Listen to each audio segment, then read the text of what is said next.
Bonjour. L'amélioration de l'attractivité des professions de santé est aujourd'hui une nécessité. Les mesures engagées par le gouvernement en faveur de l'augmentation du nombre d'étudiants en formation doivent être organisées, la réingénierie de la formation en fait partie. La simulation en réalité virtuelle possède un pouvoir attractif capable de favoriser l'accrochage des apprenants au programme éducatif et jouit de nos jours d'une facilité de mise en place. La réalité virtuelle permet d'engager le corps dans la simulation, d'augmenter la motivation des apprenants grâce à l'utilisation de dispositifs innovants, de présenter des informations en 3 dimensions, de former au geste, d'immerger les apprenants dans un environnement à l'échelle. Toutefois, il ne faudrait pas tomber dans un idéalisme pédagogique. Al-Joaneh en 2019, Blair en 2021 ou encore Isleb en 2021 mentionnent les avantages que présentent les technologies virtuelles en éducation. En revanche, d'autres, comme Rodriguez-Abad en 2021 ou Sultan en 2019, sont plus critiques. L'objectif est de placer le futur professionnel dans une situation proche du réel. L'une des principales valeurs ajoutées est la possibilité de changer les contextes de pratique pour l'apprentissage et d'engendrer des événements, comme des perturbations externes, des dysfonctionnements ou des erreurs. Les variables de situation sont contrôlées par les formateurs. Les simulations sont à ce titre bien plus flexibles que les situations réelles. L'utilisation de tels systèmes pour la formation permet d'accomplir diverses mises en situation. Des mises en situation quand la réalité ne le permet pas parce qu'elle est difficilement accessible, par exemple dans une ambulance, ou trop coûteuse, par exemple en réanimation, voire trop dangereuse, par exemple en cas de risque NRBC, ou parce qu'elle n'existe pas encore. On peut imaginer des patients virtuels dans un hôpital portant des pathologies particulières. Des simulations en conditions rares, par exemple la prise en charge d'un patient porteur d'Ebola ou victime d'accidents traumatologiques. Ces scénarios sont sans danger pour soi et pour autrui, sans utilisation de matériel coûteux, ce qui révèle une certaine économie. Enfin, il permet le contrôle précis de certains paramètres de la situation. Le formateur, lors de l'application du jeu, peut les faire varier, les modifier, par exemple les paramètres vitaux du patient.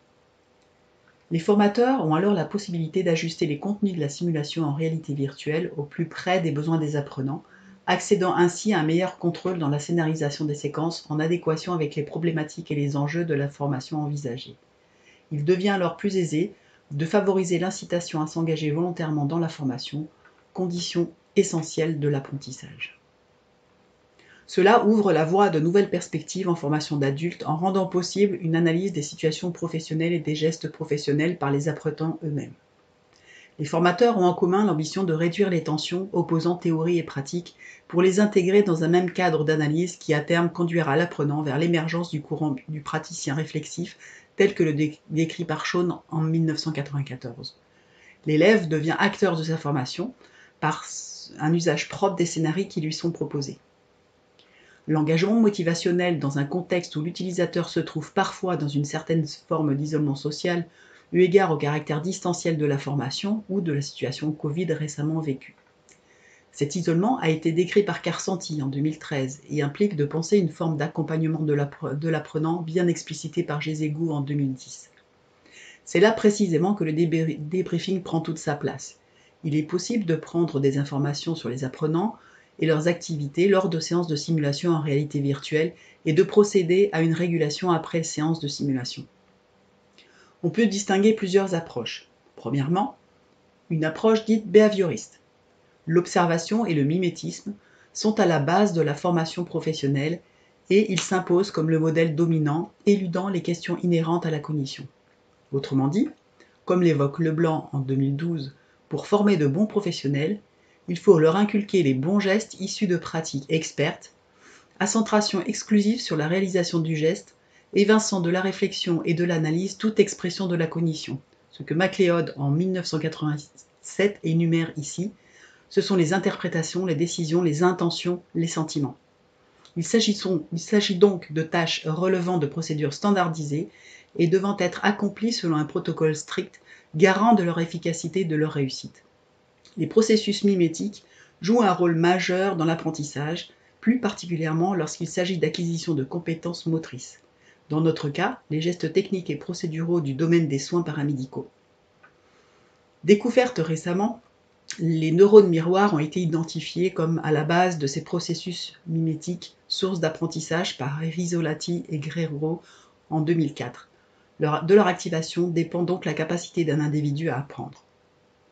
Or, cette activation peut être déclenchée par 3 canaux: le canal auditif, le canal symbolique de l'imaginaire et le canal visuel.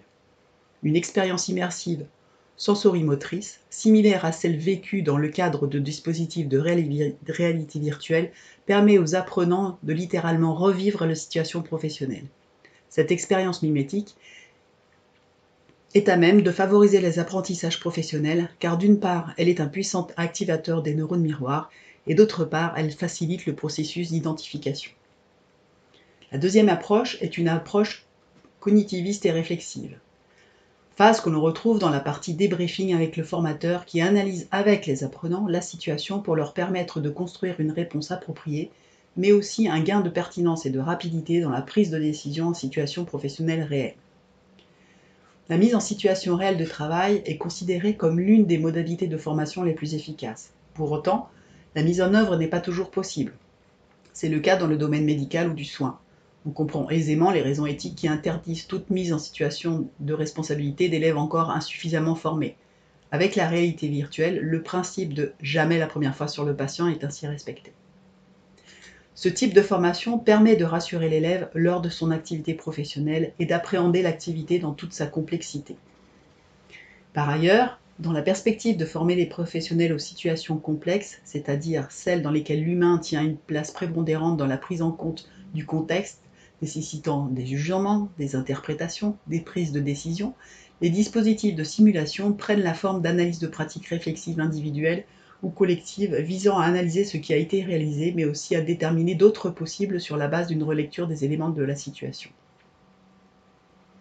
En cela, la simulation devient le support d'un débriefing dont la fonction est de soutenir le développement personnel par la mobilisation de la capacité réflexive des apprenants. Il ne suffit donc pas de confronter un apprenant à des scénarios de son activité ou à celle d'un modèle pour générer des apprentissages.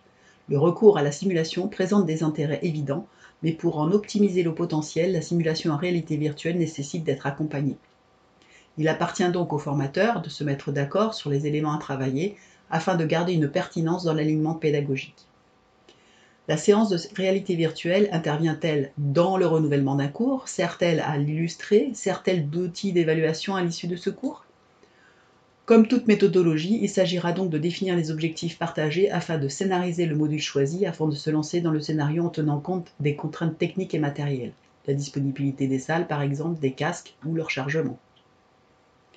Cette construction doit inclure le scénario d'accompagnement du débriefing ou la mise en commun de l'expérience. De même, les modalités d'évaluation des acquis doivent être élaborées à ce stade, voire l'évaluation du module s'il s'agit de la fin de celui-ci en accord avec la certification Calliope. Classiquement, la formation par simulation se déroule en 3 phases. Premièrement, le briefing, permettant l'organisation de la séance de travail simulée et la répartition des rôles. Vient ensuite la simulation à proprement parler. Et enfin, le débriefing consacré à l'analyse de ce qui vient de se passer.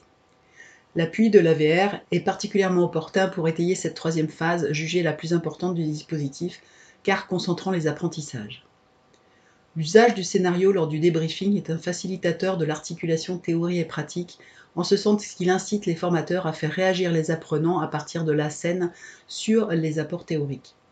En effet, dans l'apprentissage de gestes techniques et procéduraux, l'immersion en VR, présentant des modèles expérimentés, semble être une condition essentielle à l'efficacité de la formation.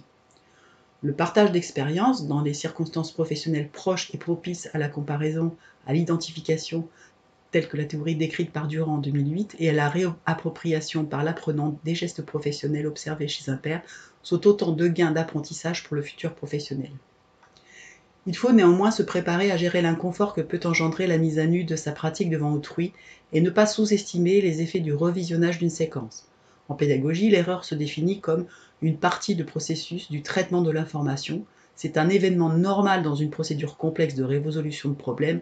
C'est éventuellement le symptôme d'un dysfonctionnement cognitif, tout simplement un état du processus de conceptualisation bien connu par les formateurs. De plus, il faut considérer les cas de cybermalaise, reconnus depuis longtemps. Les cybermalaises sont liés à l'usage d'équipements immersifs. Ceci a été décrit par Bouchard en 2017. Ils proviennent d'un conflit sensoriel temporaire, les yeux apercevant un mouvement qui peut être décalé de quelques millisecondes de ce que perçoit le système vestibulaire alors que le reste du corps ne se déplace pas. En résumé, j'aimerais vous présenter une analyse sous forme de SWOT qui reprend les forces et les faiblesses, les opportunités et les peurs que l'on peut avoir à l'usage d'une telle technologie.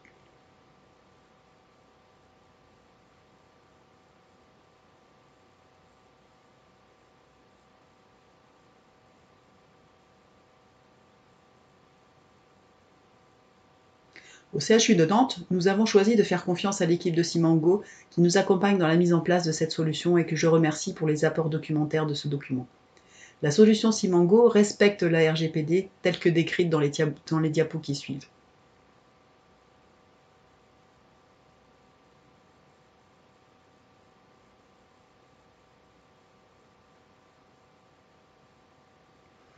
Avant de conclure mon propos, je vous invite à prendre connaissance de quelques séminaires sur le sujet, ainsi que de quelques sites pouvant vous assurer une veille technopédagogique.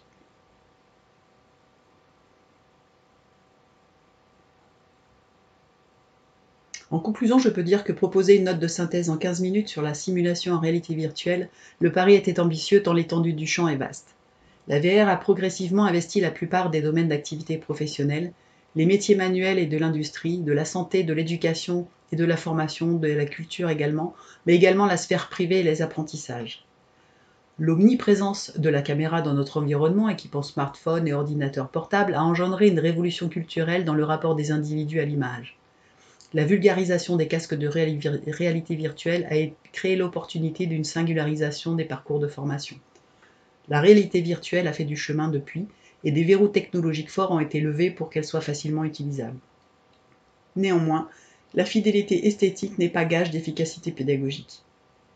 Comme l'importance de la réflexion sur les situations didactiques, la notion de scénario est importante. Exactement comme pour un film, l'esthétique visuelle n'est pas le plus important si le scénario n'est pas à la hauteur.